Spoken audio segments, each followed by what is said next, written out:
back. It's another video on the Suffolk Crunch, and I'm in the dry.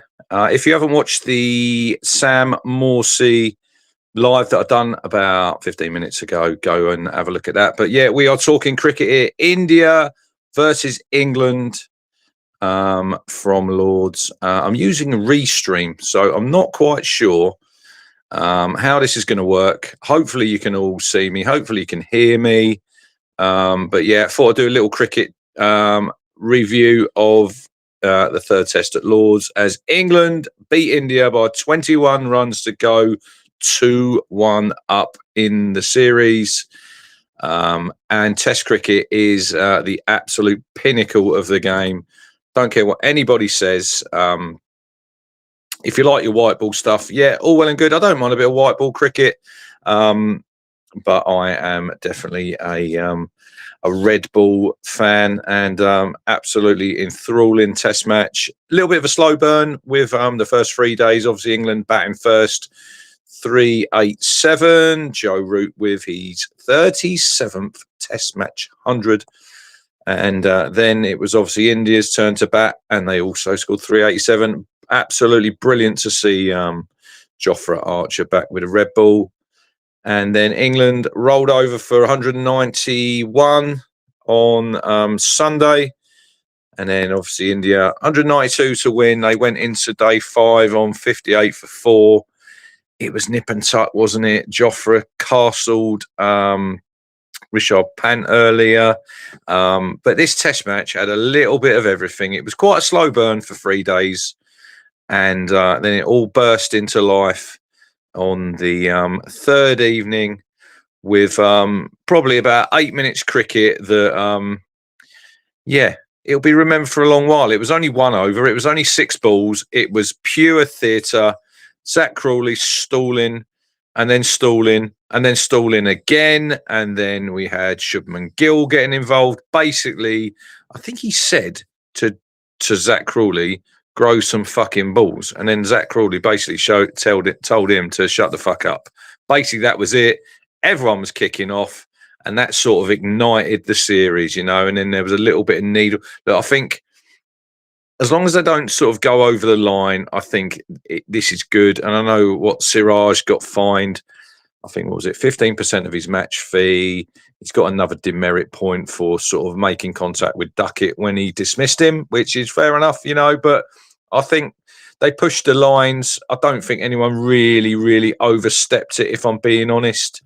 But I think it shows how much both countries want to win. I think it shows how much Test cricket means to everybody. And I think yesterday, I think if you were watching or if you were listening on the radio, it was absolutely must see. You know, Lords was full yesterday. I think it was 25 quid for an adult ticket, which is absolutely brilliant. You know, and England looked like they were probably home and hosed at lunch. I think 8 down.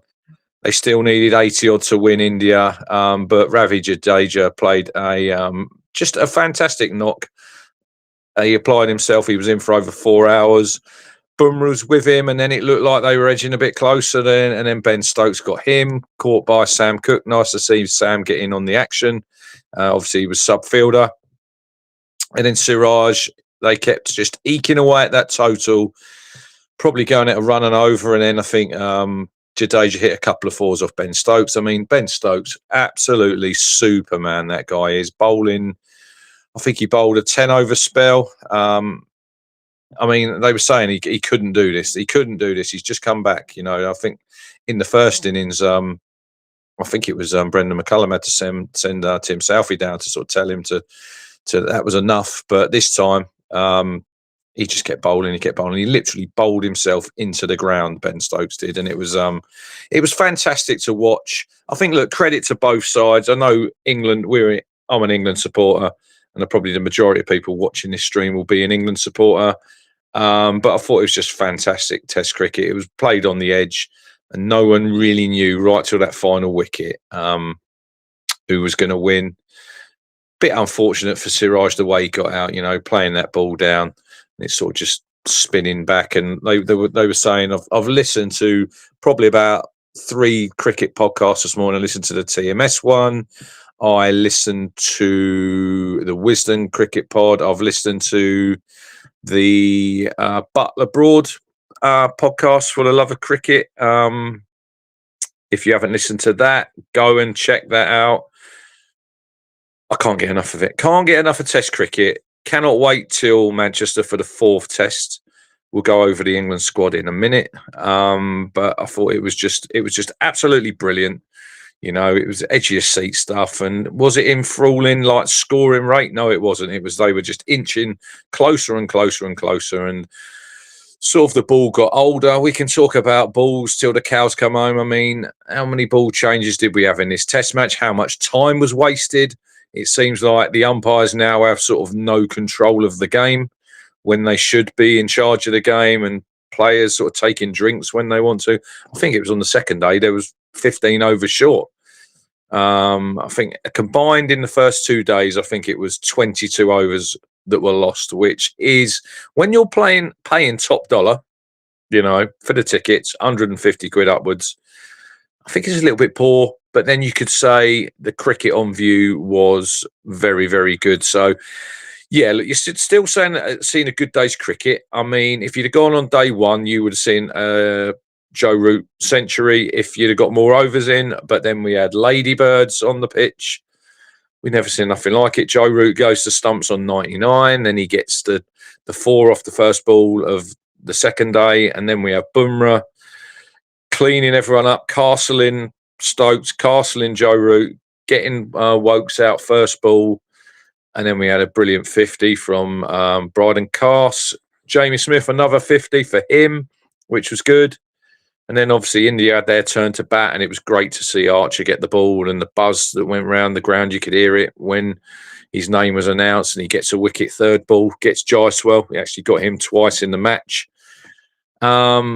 But turning point for me was the run out, wasn't it? On the stroke of lunch, Pant and Raoul looking literally in no trouble, you know, and Pant tries to get Raoul on strike with about, 2 balls left of the session to maybe get him to 100 before lunch. Brilliant throw by Stokes. And that was probably the turning point there, you know. But then India, I think the last 4 wickets went for 13 runs, I think it was, in 10 overs. They were literally going nowhere. And then England batted, and then there was some probably, we can all talk about some pretty poor shot selections. Crawley again. Crawley done a lot of the hard work. I mean, the ball started misbehaving from the nursery end. I mean, the one that struck him on the glove, there was one that struck Pope on the glove and went 1 bounce for 4. And it was getting on your mind. And then he'd done all the hard work, Crawley, and he plays a really poor shot again, caught in the gully. I think that's 4 out of 4. Look, they're not going to change Pope. They're not going to change Crawley. If we'd have lost, probably that discussion comes up. It probably doesn't get talked about as much now because England have won. But then Harry Brook plays a poor shot, gets bowled behind his legs. Joe Root plays a poor sweep shot. Ben Stokes plays a poor sweep shot. And 192 to win. It seemed like it was probably India's game at 40 for 1, I think they were, with about 25 minutes left of day 4. I was at the Ed Sheeran concert and I said to the boys, we really need to be going in with India 4 down. And you're thinking 40 for 1. And then Nair leaves a straight ball from Bryden Carter's, his plum LBW. Then Gill's out to Carse.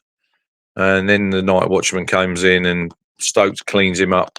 I mean, it was 58 for 4. So going into that last day, they needed 132 runs, but on that wicket, you know, I think it was always going to be probably England with slight favourites, and then they took them 3 wickets within the first 40 minutes, and we probably thought, yeah, we're probably going to get the job done here. But you've just got to give credit to Reddy, who really dug in, and that was another crucial wicket by Chris Wokes right on lunch.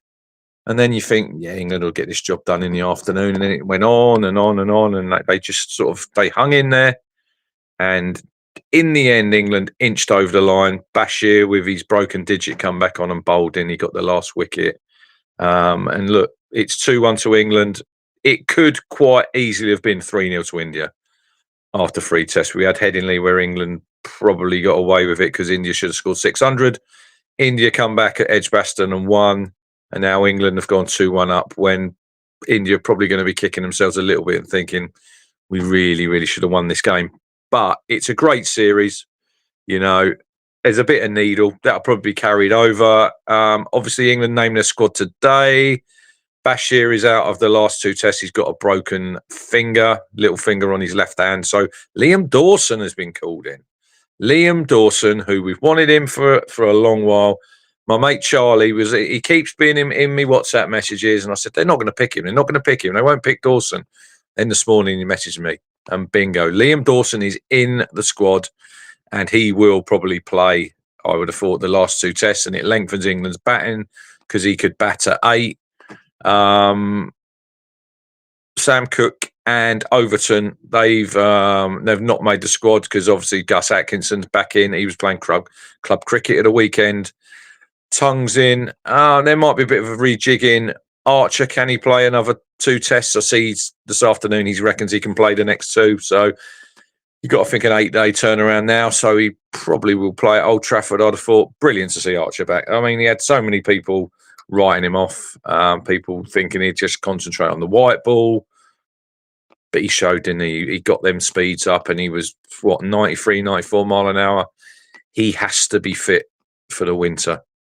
He has to be fit. Ben Stokes has to be fit to bowl because he's such a key player. Look, you got man in the match. He got 40 odd, he got 30 odd, he got 5 wickets, but he's captaincy, top drawer. He got the run out. He's just an inspiration. He just sort of leads England, and everyone follows him. So look, there might be a couple of changes in the bowling. There's not going to be any changes in the batting. We can all keep going on about Pope and Crawley. They will not be replaced. They will play till the end of the Ashes, and then we'll probably maybe rethink it. Then it depends what England have done. If England go down under and win, and they have good series, they'll probably continue for next summer. But yeah, we're just going 1 test at a time. We don't want to get too far ahead of ourselves. It's a great series so far. 2 tests to go. Obviously, the Aussies yesterday, wow. West Indies, lowest score in Test cricket since 1955, the second lowest ever score, bowled out for 27. 27 with a pink ball. It was a day-night test. Mitchell Stark was causing absolute havoc. It was his 100th test. He's gone past 400 test wickets. He took 6 for, and then Scott Boland nipped him with a nice little hat-trick. So the Aussies won the series 3-0, which was they got a great seam attack. Their batting is very, very wobbly at the minute. You know, Conster's come in. He was the big kid that everyone talked about after India when he was ramping Bumrah, and he scored 50 on his debut at the MCG. He's done literally nothing since then. So it'd be interesting where they go for the Ashes. Kawaj is coming to the end. Cam Green's batting at 3. We should be licking our lips to get out their batting lineup in the winter. But then saying that, their bowling unit it's top draw. So it's going to be interesting. But that's a long way off. We've still got 2 tests to go. We go to Old Trafford next Wednesday. I don't know who's favourites now for the series. I'll probably say England were just edging it, but they're not exactly pulling up any trees, are they? If I press this button, oh look, we've got some comments in here. I didn't know I could get that. There's some weird people in here. Dry. I did not know. Hello, Jamie. Hello, Kevin. Mike Baker. Yeah, there's some comments on here. Anyway, cheers for watching, everybody. This is the first time I've used Restream. Yeah, I think it's gone all right. Jonathan says, at least this England team will compete down under for a change. Anyway, if you know anyone who likes cricket, send this video to them. Get them to subscribe. Hit subscribe, everybody. Hit the like button as well. Sponsored by Bad Shirt Club. There is the Bad Shirt hat. Look at that beauty. Oh, head over to the website, Bad Shirt Club.